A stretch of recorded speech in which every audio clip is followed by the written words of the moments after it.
When I built this truck, there was two things that I wanted to achieve. One was that I wanted it not to look like a square box plonked on the back of a truck, which most expedition vehicles look that way. I went to quite a bit of extra effort to put these curves in the roof and on the side panels. I think it makes it quite aesthetically pleasing to look at, and not only that, and probably more importantly, when you're driving down tight tracks with vegetation on the side and you're a bit off camber, it gives you a bit more clearance on the sides, and that's quite important with a tall vehicle such as this. The other thing that I wanted to achieve was I wanted it to be spacious and roomy and airy inside. You walk into a lot of expedition trucks and it's just like walking into a cave. They've got floor to ceiling cabinetry on both sides and really small windows, and it feels claustrophobic and stuffy. And with this, even in the middle of summer on a 40-degree day, when we go in there to make our lunch, you open the door and initially it's quite warm, but you open the windows and within a minute or two, with a bit of breeze blowing, it's quite cool and very pleasant indeed. The Mitsubishi Canter is a 6-ton truck, but when we're loaded for a trip, full fuel, full water and a month's worth of supplies, we're only weighing at 4.8 tonnes, which is 1.2 tonnes under GVM, so there's not too many other four-wheel drive tourers around the place which could boast those kind of figures, that's for sure.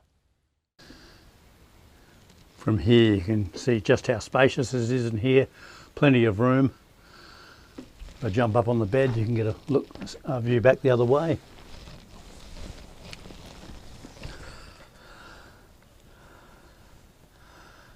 So there's a stack of room here, considering the floor area is 2 metres by 3.3.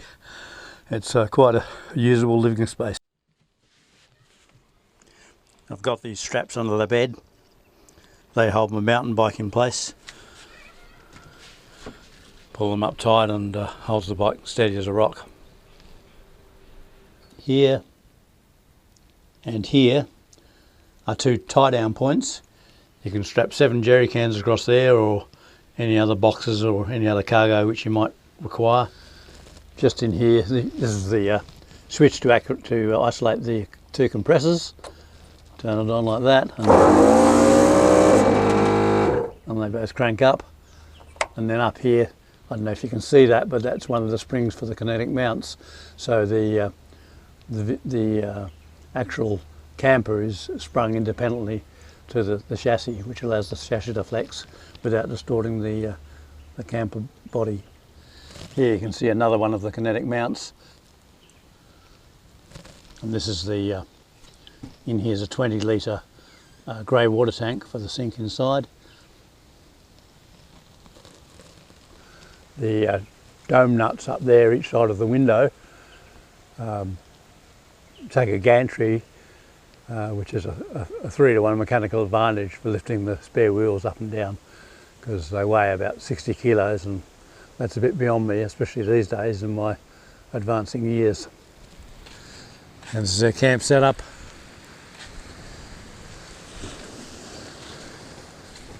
Truck's a little bit dirty from the road into Steep Point. Had quite a bit of water on the road and a bit of mud. Some of it's fallen off, some hasn't. But you can see in here we've got max tracks and the shovel holder as well. And you also stand on here, open the door of the cab, step onto the side step, and then around here, and you can access the solar panels up there and the aerial and the spot driving lights and stuff up the top there. It's all quite accessible standing on that on this little ledge here. It's a good little step. And in here's our main drawer. We've got up in there, that's the ladder for the awning. There's a bag full of fishing rods there. Right in the back there, you probably can't see it, is the dark blue toilet tent bag, or a spare tarp for what you might need a tarp for. And there's a Anderson plug here to plug in our Mozzie light or anything else. And we've got this light here, a little LED, which is good for cooking at night, and comes in over this Just open this drawer up. This is our main drawer with all our cooking stuff in it.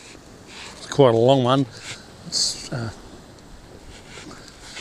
even open the whole way there. Oh, there it is. That's 1500 millimetres long. Got our cutlery in there, washing up bowl. Underneath that's a breadboard. Mozzie light, clothes pegs, washing up detergent, a few other bits and pieces too, other sort of crap. Then we've got our food boxes here. As you can see, it's our snack box. That's actually quite empty. Our main food box, that's about half empty. Then we've got our cooking utensils in there. Then this is the frame for the stove, and see here it's got these adjustable feet here which wind up and down. That's where you can get your fat level or your oil level in your frying pan when you're frying up, so it doesn't run to one side of the frying pan. Underneath is our 2 gas bottles. We also put this the step over here. This little step folds up in this bag, sits in there as well. Here we've got the 2 starter batteries for the truck, and then between the chassis rails is a 280 ampere hour AGM battery, which is the house battery for the truck. And up here we've got our voltage sensitive relay, covered in mud at the moment. And behind the battery, 280 amp hour AGM battery, we've got 2 80 litre water tanks. So what else can I show you? I'll go around here. Won't bother to open this up at the moment, but it's got the jack in it and wheel spanner and assorted bits and pieces, gloves, blocks of timber, a base for the jack, and then this is where our awning is. Just unscrew that and slide the awning out. Goes into this sail track up there just above the door. You can go on both sides, but we normally put it on this side because this is the side that we cook. And then we've got a rubbish bag here, and on the other spare wheel we've got a portable toilet. Well, I suppose it's a portable toilet, it's a bucket toilet. Got a toilet seat lid there and then a bucket underneath, and join the 2 together and just fit, sit and shit. Away you go. Under here, I've got the reversing camera here. This is particularly good because you can point it down onto the tow ball if you're backing a trailer, and makes it a bit easy to line up. You just have it in that position there. And under here, we've got a 13,000 pound winch on the back as well as the front, and then we've got all the recovery gears in there. Might need a bit of a tighten up. Just give it one more click. Been on a few bumpy roads. So that's reasonably easy to access. I like it there because a lot of people have their recovery gear on one of their side compartments, and that's all very well, and unless you happen to roll your vehicle on that side, and then you can't access your recovery gear, which makes it all a bit useless.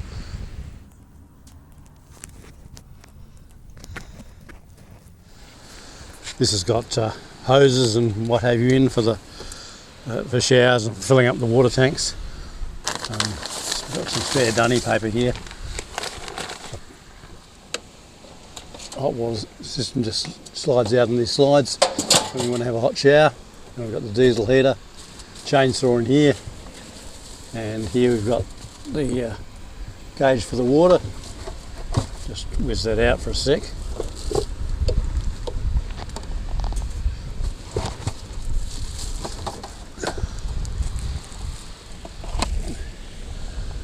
There's our pump. It's about 11 litres a minute. Did have a 17 litre a minute one in there, but it was a bit too vicious. This one works fine. It's out plenty of pressure for a shower and anything else you want to do. And these are the 2 filler hoses for our 2 80 litre water tanks. You just turn the tap depending on which one you want, and to fill up, if you're filling up from a mains pressure, you just put the hose on there. If you're filling up out of a stream, you just put a hose in there and plug the this hose, take the shower head off here, plug on one of these and turn the pump on, and away you go. You can suck water up out of a stream or out of a creek or wherever. Got a little light up here so we can see what we're doing at night. It's a reason there is an addition. It works well. Yeah, so like I was saying, the hoses have got I think a 20 metre hose and a 10 metre hose and another short hose with a shower head on it for the shower. Various bits and pieces, joiners, and one of those keys which you can turn on the council taps, which is designed so the public can't operate, but if you're somewhere where you really need water, you can just access one of their supposedly lockable taps, get some water that way. This is the new fuel tank. Had a round fuel tank on there, or a cylindrical fuel tank. Only held 125 litres, and bought this new tank that holds 200 litres, so I got an extra 75 litres. It's a better fit. It's 100 mil higher off the ground than the old one, 100 mil closer in, and the other tank came right through to here, and you couldn't access your water sediment and pre-filter, whereas now you can just get in there really easy. So it's a win all round, really. I think it cost $840 to deliver it or something like that. Got it from Global Truck Imports. It's here in a couple of days. Works an absolute treat. In the cab, it's a bit messy at the moment.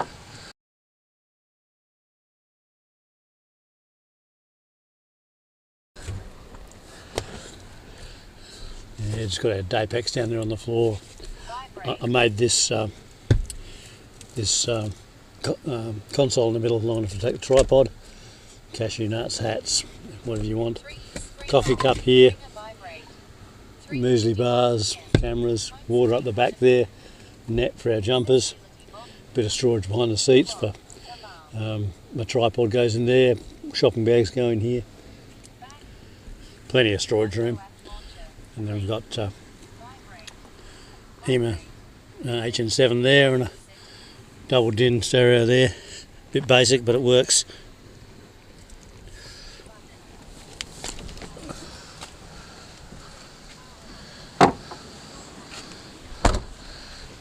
In here is jerry can storage. And as you can see, there's actually room for 2 jerry cans in there if you put them square, but we usually put one just on the diagonal and leave the tap attached. That's if we remember to put it in the car like we didn't this morning, and now we're deficient in the jerry can department to the tune of 1. But never mind, in Carnarvon we'll buy another.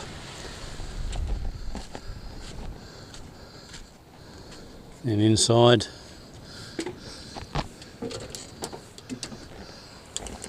got this little table. Yeah, it folds down in transit, but we've got it up at the moment. It's good for eating on if it's really windy outside or using a laptop or two. Soda stream, that belongs in the cupboard under here with a dustpan, wine, oil, what have you.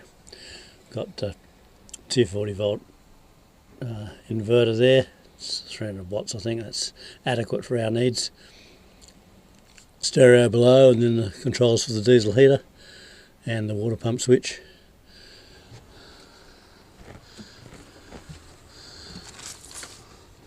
Little sink up here, just defrosting some sausages in there at the moment. That's what we normally do at lunchtime. It's a bit of a ritual to decide what we're going to have for tea, and pull it out of the deep freeze, put it in the sink. Time it's dinner time, she's already frosted. This drawer here's just got a bit of lunch stuff in there. As you can see, we've been eating a few wraps lately, got a few bags left over there. But got a bit of cutlery in there. I'll put that knife away. We just pull up, jump in the back here, grab whatever we want out of the fridge, make some wraps up here, and it's all good.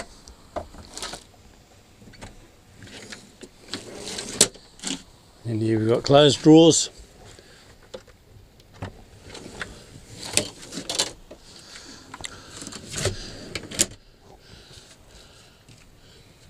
Under here we've got camera bag, headphones, fan. The fan's in that bag there, that goes up here on this socket, just slides in the socket here. Plug it in around the back there, and you've got this on, off and fast and slow. And got 4 lights, all around the perimeter and the speakers at the back there. And back to this drawer here, we've got curtains. If you want to block out the windows, they just got Velcro on them, sticks to the marine carpet really well. You just slap those up, and we've also got underneath here a black one that's a fly screen. Just the same deal, Velcro around the side of it, just goes around the door, keeps the flies out. Made these lids up just if you want an extra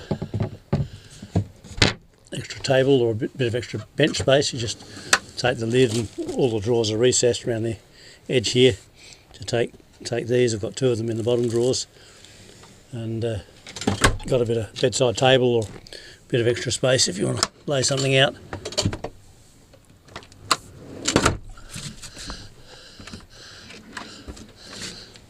You can also use these as a step. That was part of the original design.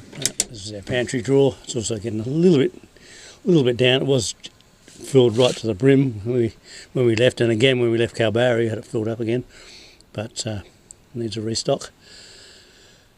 But fit a reasonable amount of food in there.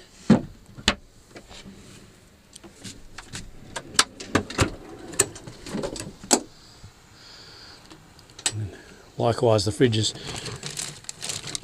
looking a bit sick at the moment. We're not quite on rations yet, but not far off. It's a deep freeze. Got a couple of baskets in here.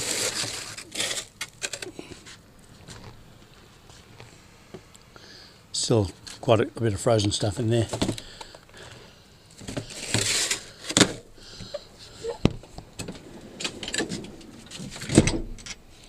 Slides back just like that.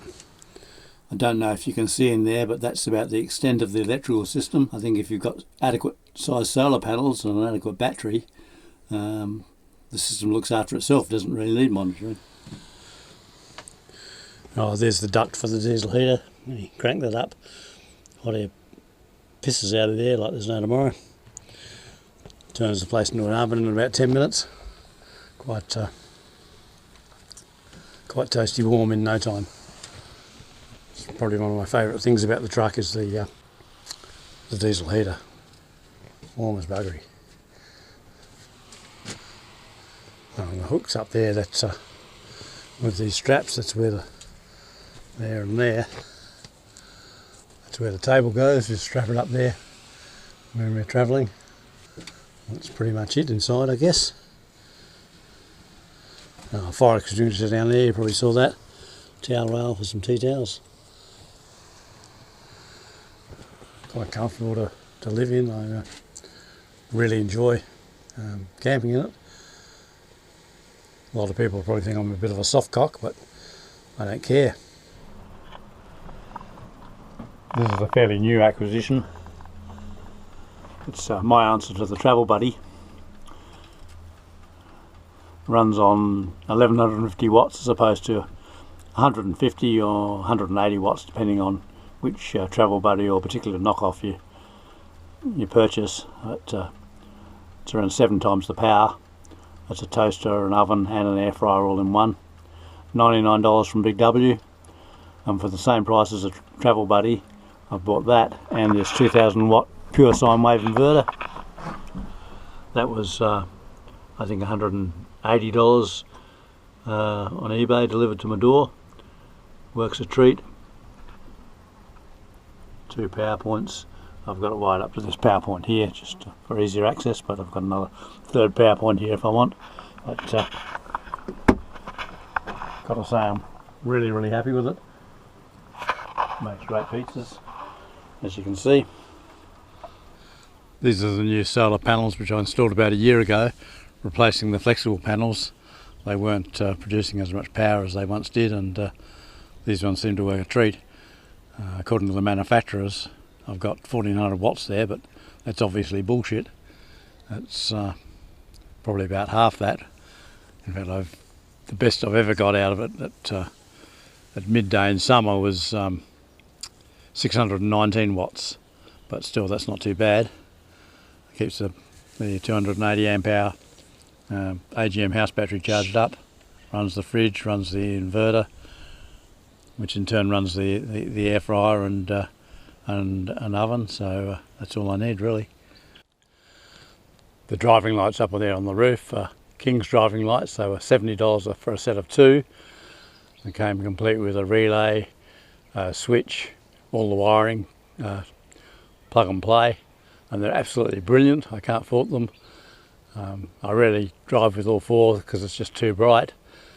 I've got two pointing straight down the road and the two on the outside, just pointing out into the bush a little bit, but I rarely have those on. It's amazingly bright, and for $70 a set you can't beat that. And then there's the front winch here. Got a cover on here to keep the UV off the dyneema. Seems to work reasonably well. Should have put it on earlier, I suppose, before it faded. Underneath the front diff is an auto torque biasing diff, and the rear's got a limited slip diff, and unlike a Toyota limited slip diff, the LSD on this one actually works. So in sand it's actually probably better than diff locks, particularly in the front, because you've got full steering control and with up to 80% traction on one wheel. That varies depending on the grip, and if one wheel slips it transfers the torque to the other wheel, or the motion to the other wheel. Works really well, never been stuck in sand yet.